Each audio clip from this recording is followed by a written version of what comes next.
সেটা সামাজিক মাধ্যমে ছড়িয়ে দিলেন এবং সেটার দায়িত্ব অবশ্যই আপনাকে নিতে হবে।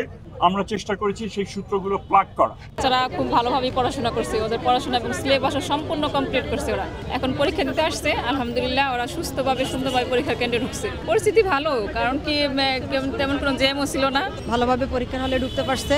আলহামদুলিল্লাহ, আল্লাহর কাছে লাখ কোটি শুকরিয়া, যাতে ভালোভাবে পরীক্ষা দিয়ে বের হইতে পারে সেই দোয়া করছি বসে বসে। ওরা অনেক পরিশ্রম করছে, এখন আল্লাহ দেখা যাক ওদের পরিশ্রমের কি সফলতা দেয়। আশা করি ভালো হবে, প্রস্তুতি ভালোই নিয়েছে, তো ওর প্রিপারেশনও অনেক ভালো।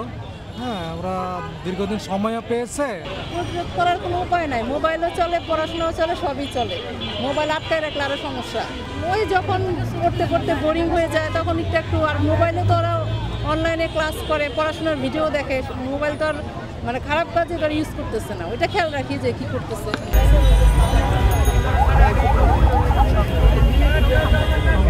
আমরা নিশ্চিত করতে চেষ্টা করেছি যে যে ধরনের ব্যত্যয় মাঝে মধ্যে ঘটে যায় সেটা যেন না ঘটে।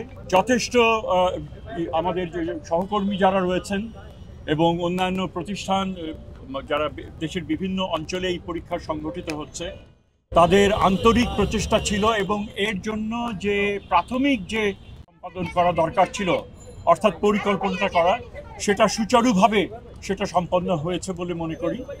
তবে আমরা আশা করি যে এই পরিবেশ বজায় থাকবে পরীক্ষার শেষ দিন পর্যন্ত।